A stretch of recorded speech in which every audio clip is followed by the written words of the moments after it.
وَلَقَدْ يَسَّرْنَا الْقُرْآنَ لِلذِّكْرِ فَهَلْ مِن مُّدَّكِرٍ. الحمدللہ رب العالمین والصلاة والسلام علی سید المرسلین وعلی آلہ وصحبہ اجمعین. سبحان اللہ وبحمدہ سبحان اللہ العظیم. رب اشرح لی صدری ویسر لی امری واحلل عقدۃ من لسانی یفقہوا قولی. عزیزان گرامی، آج انشاءاللہ ہم سورہ آل عمران کا مطالعہ آپ کی خدمت میں رکھیں گے اور اس کا فہم حاصل کرنے کی کوشش کریں گے، اختصار کے ساتھ، جامعیت کے ساتھ. منتخب آیات کی تفہیم بھی آپ کی خدمت میں ہم رکھیں گے انشاءاللہ.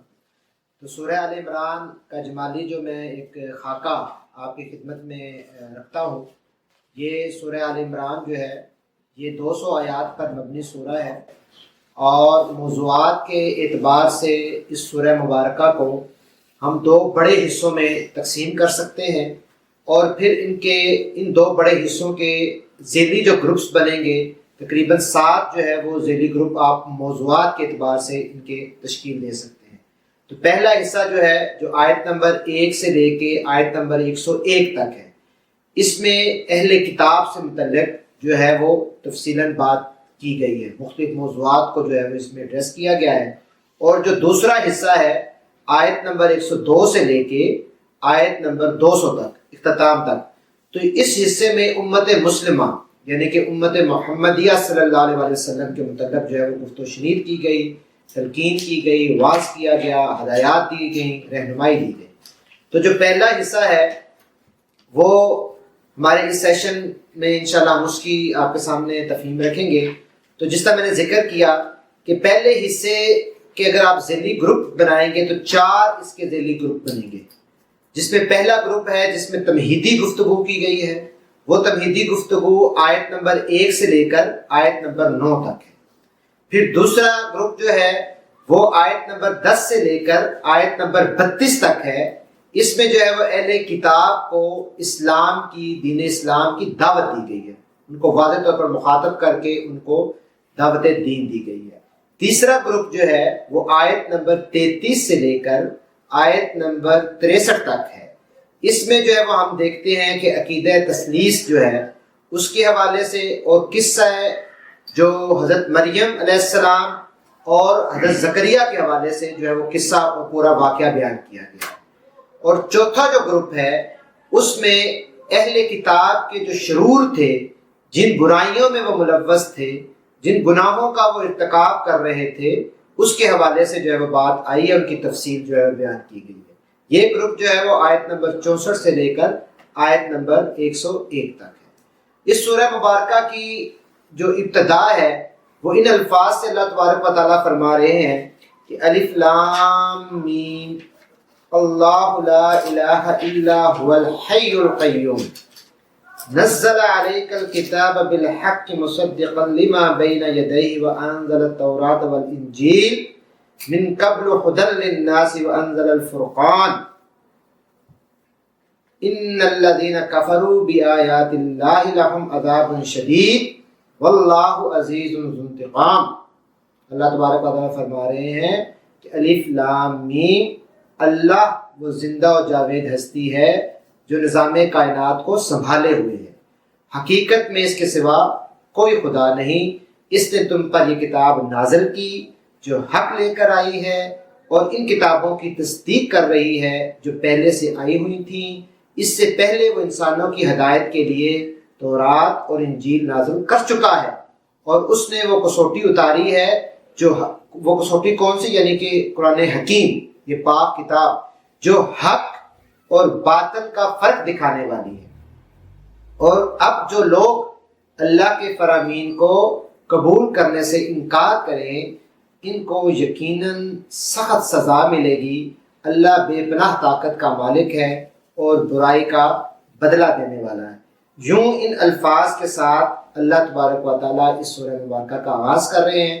اور پھر اس پہلے حصے کہ جس کے 4 گروپ میں نے آپ کے سامنے رکھے ہیں، ان 4 گروپ کی تفاصیل میں سے میں نے چند آیات آپ کے لیے منتخب کی ہیں، جس میں آیت نمبر 8 سے ہم آغاز کرتے ہیں، جس میں اللہ تبارک و تعالیٰ وہ اپنی اس پاک کلام کے ذریعے ہمیں ایک دعا سکھا رہے ہیں. وہ دعا کیا ہے؟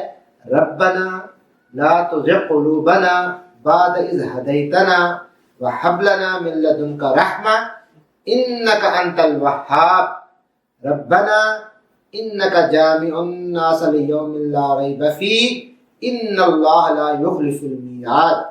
اللہ تبارک و تعالیٰ فرما رہے ہیں کہ وہ اللہ سے دعا کرتے رہتے ہیں کہ اے پروردگار. کون؟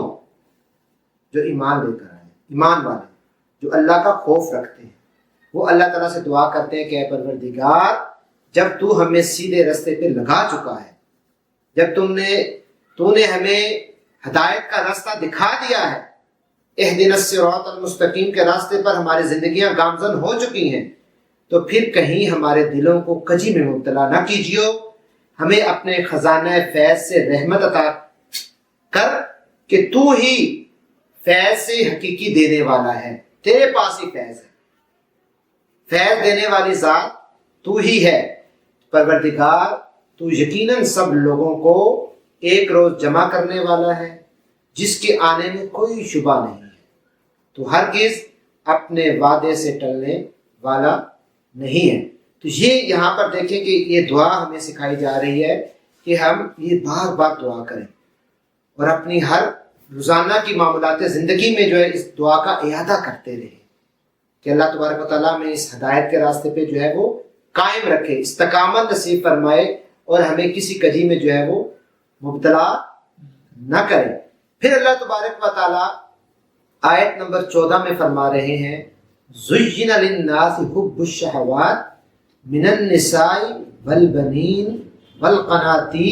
وَالْقَنَاطِيرِ المقنطرة من الذهب والفضة والخيل المسومة والأنعام والحرث ذلك متاع الحیات الدنیا واللہ عنده حسن المآب. کہ لوگوں کے لیے مرغوبات نفس، عورتیں، اولاد، سونے چاندی کے ڈھیر، چیدہ گھوڑے، مویشی اور زرعی زمینیں بڑی خوشائن بنا دی گئی ہیں، مگر یہ سب دنیا کی چند روزہ زندگی کے سامان ہیں. حقیقت میں جو بہتر ٹھکانہ ہے وہ تو اللہ رب العزت کے پاس ہے. تو اس آیت مبارکہ میں دیکھیں کہ اس دنیا کی زینت کی بات کی گئی ہے.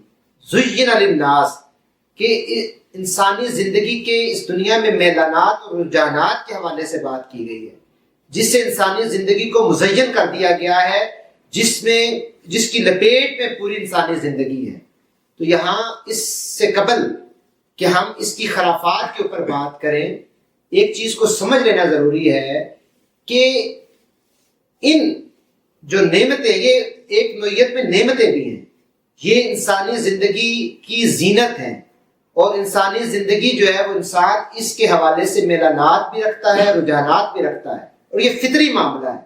اس کی حقیقت سے ہم انکار نہیں کر سکتے، یہ ایگزسٹ کرتی ہیں، ان کا ایک وجود ہے، اور دین اسلام ان کے وجود سے انکاری نہیں ہے، اور یہ حرام بھی نہیں قرار دی جا رہی، یہ حرام نہیں ہے. تو اس لیے خواہ اس کی حقیقت سے انکار مقصود اور مطلوب نہیں ہے.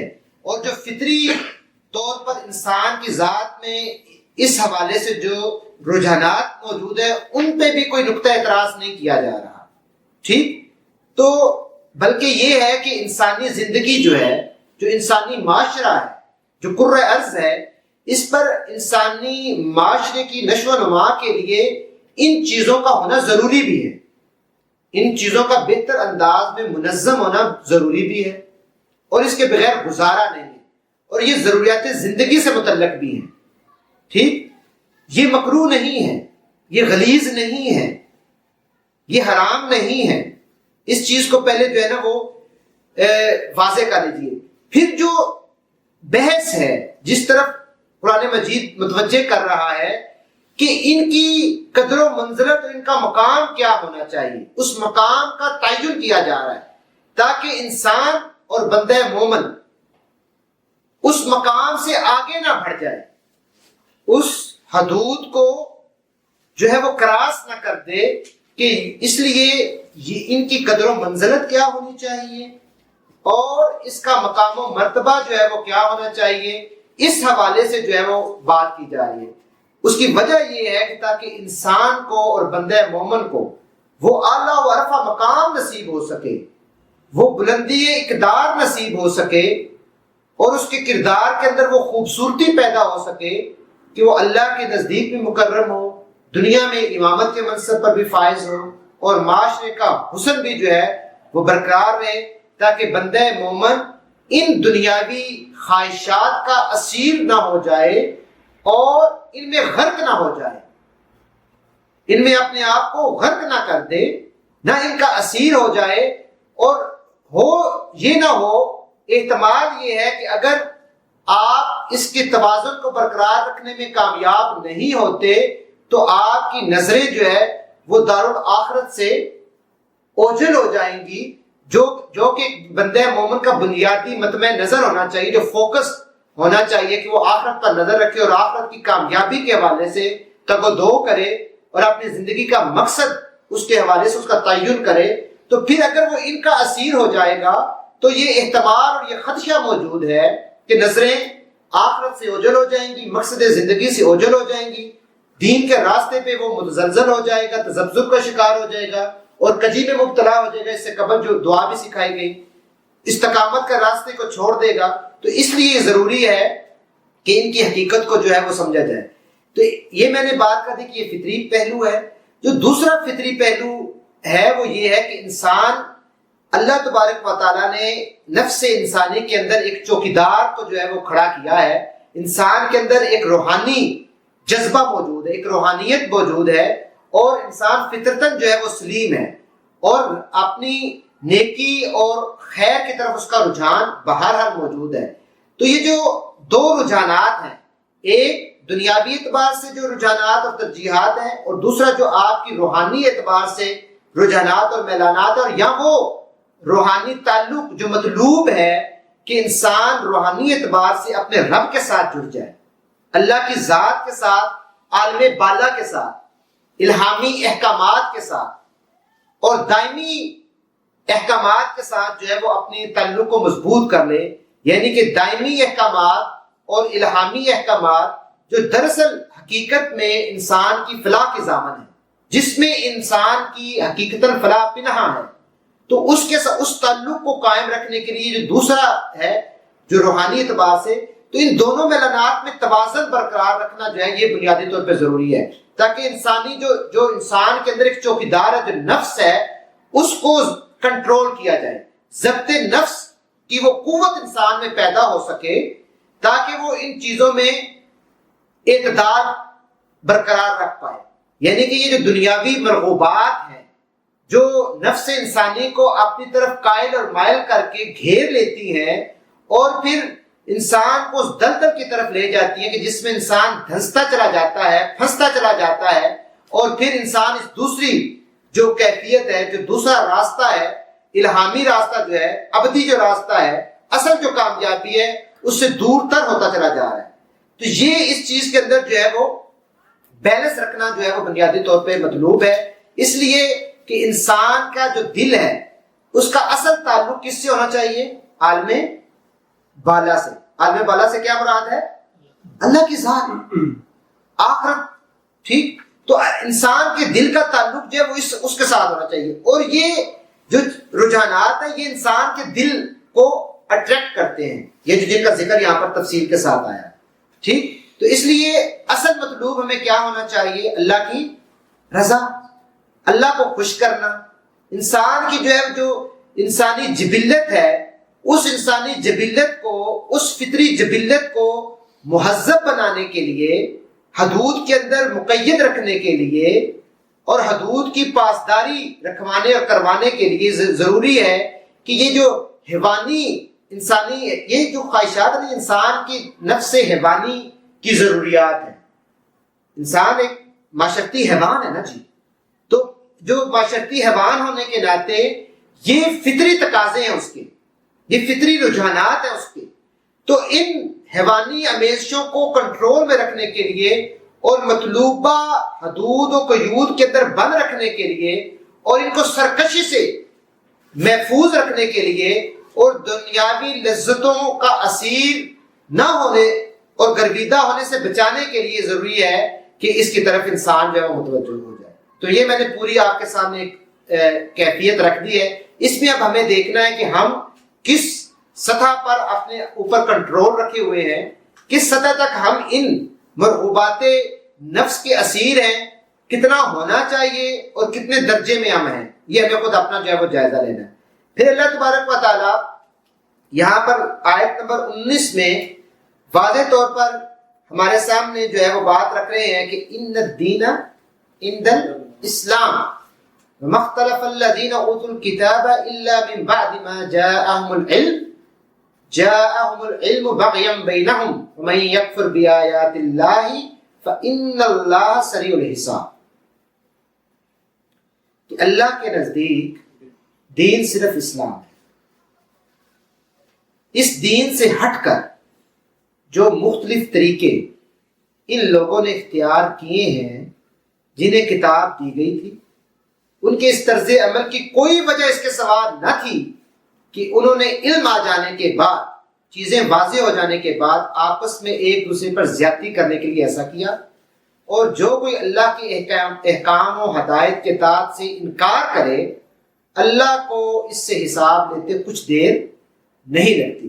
تو اس آیت مبارکہ میں اللہ تبارک و تعالیٰ نے واضح پیغام دیا ہے کہ جو ہے وہ اللہ کے نزدیک انسان کے لیے، انسانیت کے لیے اگر کوئی نظام زندگی ہے، کوئی نظریہ حیات ہے، کوئی طریقے زندگی ہے جو درست ہے، تو وہ صرف اور صرف دین اسلام ہے، کیونکہ وہ انسان کا مالک ہے، انسانوں کا مالک ہے، معبود ہے۔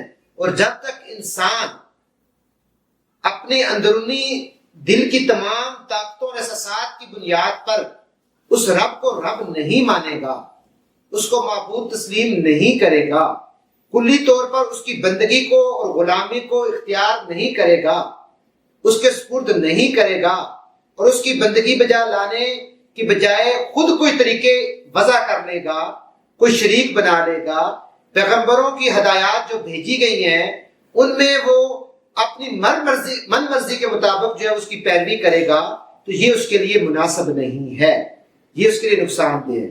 ٹھیک، تو اس لیے پیغمبروں کی ہدایت ہے اور اللہ کا جو طریقہ ہے اور جو فکر و عمل کا جو پورا نظریہ ہے وہ صرف دین اسلام ہے، اس کے علاوہ کوئی اور دین نہیں ہے۔ لیکن انسانیت نے، آدمی نے، انسان ذاتی حیثیت سے بھی اپنی حماقت کی بنیاد پر اپنے آپ کو وہ دہریت کا بھی شکار کر رہا ہے، وہ شرک و بت پرستی کے نظریے پر بھی قائم ہے، وہ مسلکی اختلافات کی بنیاد پر بھی اس نے جزیات کو مقرر کر رکھا ہے۔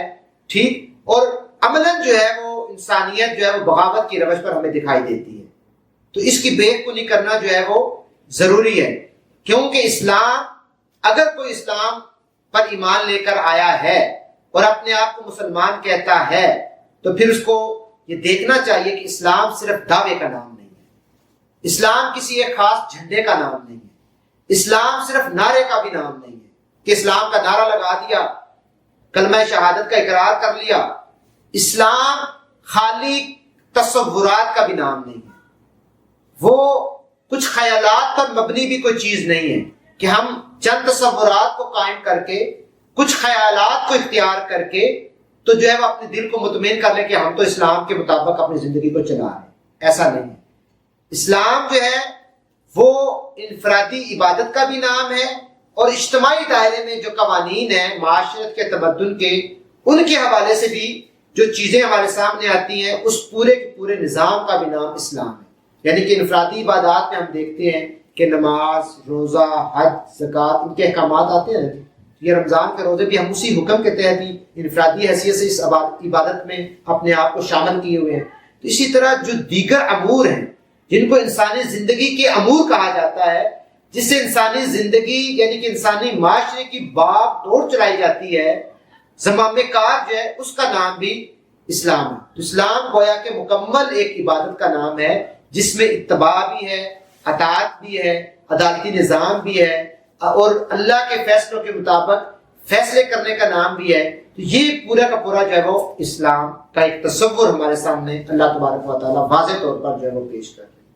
پھر آیت نمبر 26 اور 27 جو ہے وہ ہمارے سامنے آتی ہے, اور اس آیت مبارکہ میں اللہ تبارک و تعالیٰ کیا فرما رہے ہیں؟ اللہ تبارک و تعالیٰ فرما رہے ہیں کہ کہو خدایا ملک کے مالک جو ہیں, یہ اس ملک کا جو ہے مالک تو ہی ہے, تو جسے چاہے حکومت دے, تو جسے چاہے حکومت چھین لے, جسے چاہے عزت دے, جسے چاہے ذلیل کر دے. وَتَعِزُّ مَن تَشَاءُ وَتُذِلُّ مَن تَشَاءُ, بھلائی تیرے اختیار میں ہے, بے شک تو ہر چیز پر قادر ہے.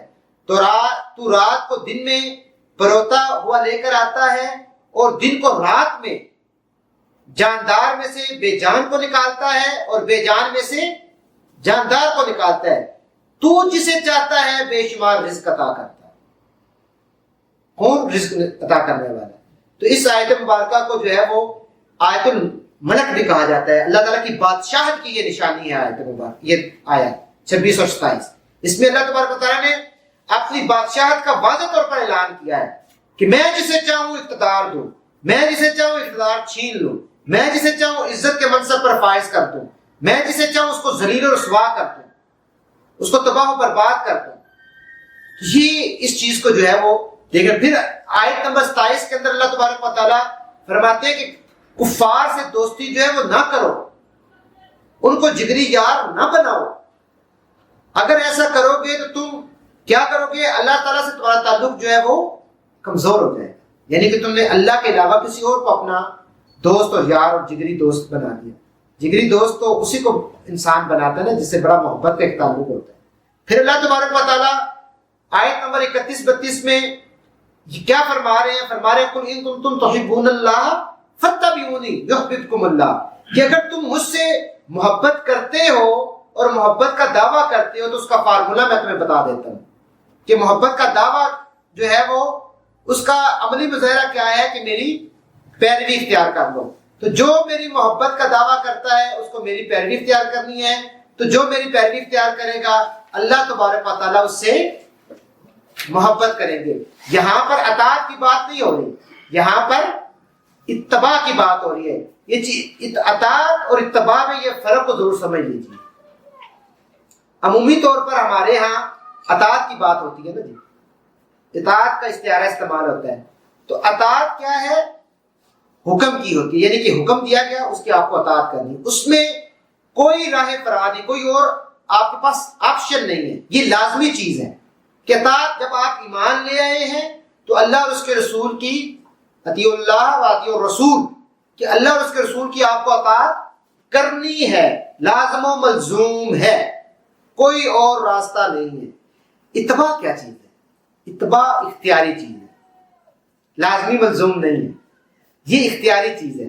لیکن جو اتباع کی روش پہ آئے گا, اللہ کی اتباع کرے گا یعنی کہ اللہ کی پیروی کرے گا اور اللہ کے رسول کی پیروی کرے گا, تو وہ دراصل کیا پالے گا؟ اللہ کی محبت پالے گا, اللہ کا محبوب بن جائے گا. تو اگر ہمیں محبوب بننا ہے اللہ اور اس کے رسول کا تو ہمیں بھی پیروی اختیار کرنی ہوگی. ہمیں ہر وہ طریقہ اختیار کرنا ہوگا جو میرے نبی نے اختیار کیا ہے, سنتوں پر عمل کرنا ہوگا, ہر دائرے میں جو ہے اس طریقے کو اختیار کرنا ہوگا. اس لیے یہ چیز جو ہے اس چیز کو سمجھ لیجئے. پھر آیت نمبر 33 سے 62 تک یہ پورا حصہ جو ہے یہ بنی اسرائیل کے حوالے سے ہے, اور پھر خاص کر کے اس وفد کے حوالے سے جو نجران سے عیسائیوں کا وفد آیا تھا جس نے ایک مکالمہ کیا نبی کریم صلی اللہ علیہ وسلم کے ساتھ, اور نبی کریم صلی اللہ علیہ وسلم کے سامنے جو ہے وہ اسلام کی دعوت رکھی. انہوں نے اسلام کی دعوت کو قبول کرنے سے انکار کیا. اللہ کے نبی صلی اللہ علیہ وسلم نے ان کو مباہلے کی دعوت دی, پھر انہوں نے مباہلے کی دعوت کو بھی قبول نہ کیا, اور پھر جزیہ دینے کا معاہدہ کر کے وہ واپس چلے گئے. یہ پوری ان آیات میں اس حوالے سے ذکر ہے. اور پھر جس طرح میں نے ابتدا میں بات کی کہ اس حصے میں حضرت مریم علیہ السلام اور حضرت سیدنا زکریا علیہ السلام اور سیدنا عیسیٰ علیہ السلام کے حوالے سے تفصیلی جو ہے وہ احکامات ہمارے سامنے آتے ہیں. وہ پورے واقعات ہیں کہ جس طرح جو ہے وہ سید مریم جو ہے ان کی جب پیدائش سے پہلے ان کی والدہ نے نظر مانگی تھی. ان کی والدہ نے نظر کیا مانگی کہ اے اللہ مجھے بیٹا عطا کر, اور میں بیٹے کو تیرے راہ میں وقف کر دوں گی. حضرت مریم کی والدہ یہ دعا کرتی ہیں، لیکن ان کو بیٹا عطا نہ کیا گیا، ان کو حضرت مریم کی صورت میں بیٹی عطا کی گئی. لیکن انہیں اس اپنے وعدے کی تکمیل کی اور اپنی بیٹی کو وقف الاسلام، وقف الدین کر دیا. اس وقت دین الہی کیا تھا؟ عیسائیت تورات پر مبنی دین. تو اس وقت جو کلیسا تھا اس کے حوالے کر دیا، اور جو عبادت کے مراکز تھے اس میں حضرت مریم علیہ السلام جو ہے وہ کل وقتی وہاں پر عبادت کرتی تھی. اور ان کی دیکھ بھال کے لیے حضرت مریم کے جو خالو تھے حضرت زکریا علیہ السلام، تو وہ ان کی دیکھ بھال کے لیے جایا کرتے تھے. تو ایک روز وہ گئے تو دیکھا کہ حضرت مریم کے پاس جو ہے وہ کھانا پڑا ہوا ہے. تو بڑی حیرانگی میں انہوں نے سوال کیا کہ یا مریم انا لکی ھذا، قالت هو من عند اللہ. انہوں نے کہا کہ یہ تیرے پاس کیا پڑا ہوا ہے، یہ کہاں سے آیا ہے؟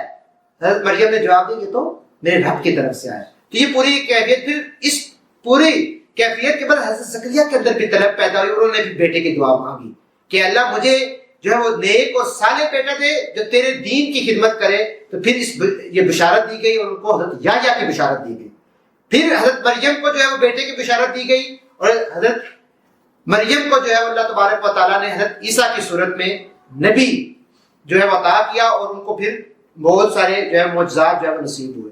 تو یہ پورے واقعات کا تسلسل ہمارے سامنے آتا ہے کہ حضرت عیسیٰ کو جو معجزے دیے گئے کہ وہ مٹی کا پرندہ بنا کر اڑا دیتے تھے، اندھے اور کوڑی کو ٹھیک کر دیتے تھے، مردے کو زندہ کر دیتے تھے، یہ ان کو معجزات دیے گئے. اور کم اور بالکل نو مولود کیفیت میں ان کو جب حضرت مریم ان کو لے کر آ رہی تھی اور پریشان تھی کہ میں کیسے ان لوگوں کو بتاؤں گی، تو حضرت عیسیٰ کو اللہ تبارک و تعالیٰ نے گویائی کی طاقت دی، اور انہوں نے خود جو ہے وہ بتلایا کہ میں اللہ کا نبی ہوں، اللہ تعالیٰ نے مجھے جو ہے وہ اس دنیا میں بھیجا ہے.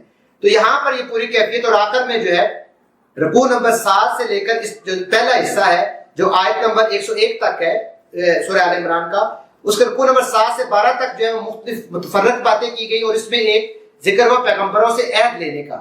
تو اس میں جو ہے وہ تمام انبیاء نے اللہ تبارک و تعالیٰ سے عہد لیا اور اپنی امت سے عہد لیا کہ میرے بعد نبی آئے گا. لیکن نبی کریم صلی اللہ علیہ وسلم سے یہ عہد نہیں لیا گیا، کیونکہ نبی کریم صلی اللہ علیہ وسلم جو ہے وہ خاتم النبیین ہے. اللہ تبارک و تعالیٰ مجھے اور آپ کو عمل کی توفیق عطا فرمائے. وآخر دعوانا الحمدللہ رب العالمین.